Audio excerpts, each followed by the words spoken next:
வணக்கம் மக்களே. சிங்கத்தின் பிடரியை பிடித்து கொண்டு கூட நாம் பயணிக்கலாம். சிறுத்தையின் கழுத்தை பிடித்து கொண்டு கூட நாம் பயணிக்கலாம். முதலையின் தலையில் ஏறி அமர்ந்து கொண்டு கூட நாம் பயணிக்கலாம். தப்பிப்பதற்கு வாய்ப்பு இருக்கிறது. ஆனால் நயவஞ்சக நரிகளின் கூட்டத்தோடு பயணிப்பது என்பது பேராபத்து, பெரும் குற்றம், பெரும் நட்டம். இந்த கருத்தை நான் ஏன் சொல்லுகிறேன் என்று சொன்னால், இன்றைக்கு அண்ணா திராவிட முன்னேற்றக் கழகம் என்கின்ற மாபெரும் இயக்கம் காற்றிலே கரைந்து போகின்ற கற்பூரமாக இன்றைக்கு இருந்து கொண்டிருக்கிறது. அந்த காற்று என்பது விஷக்காற்று. அண்ணா திராவிட முன்னேற்றக் கழகம் தற்போது பாஜக என்கின்ற நரிகளின் கூட்டத்திற்குள் போய் சிக்கிக் கொண்டிருக்கிறது. இன்றைய நிலைமை நாளைய முடிவாக மாறும் என்பதுதான் நிதர்சனமான உண்மை. ஆக அண்ணா திராவிட முன்னேற்றக் கழகத்தினுடைய தோழர்கள் சற்றேனும் சிந்தித்து அந்த நயவஞ்சக கூட்டத்திலிருந்து வெளியே வருவதற்கான வழி என்ன என்பதை நீங்கள் பார்த்தால், இனி வருகின்ற காலங்களில் அரசியலில்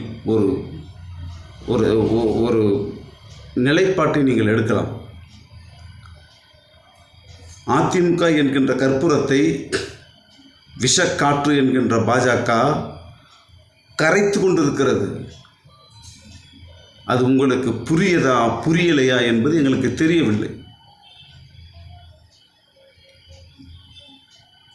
அதாவது மற்ற தலைவர்கள் சொல்வது போல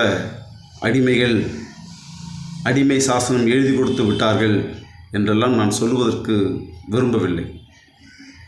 மாறாக இது அறிவுரையும் கிடையாது.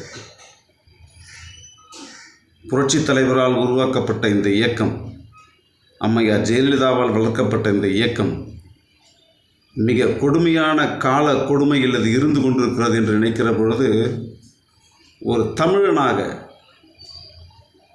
மனம் கொஞ்சம் தடுமாறுகிறது.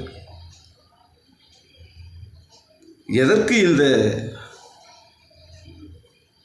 ஆரிய சித்தாந்தத்தோடு நீங்கள் சித்து விளையாட்டை விளையாடி கொண்டிருக்கிறீர்கள் என்பது நமக்கு புரியவில்லை.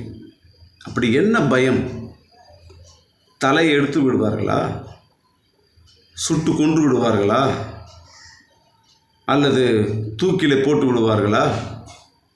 என்ன பயம்? அண்ணா திராவிட முன்னேற்றக் கழகம் என்கின்ற பேர் இயக்கம், மீண்டும் சொல்லுகிறேன், கரைந்து கொண்டிருக்கிறது. உங்களை கரைத்து கொண்டிருக்கிறார்கள். எனவே தயவு செய்து நீங்கள் வாருங்கள், சிங்கத்தோடு பயணியுங்கள், சிறுத்தைகளோடு பயணியுங்கள், முதலையோடு பயணியுங்கள்.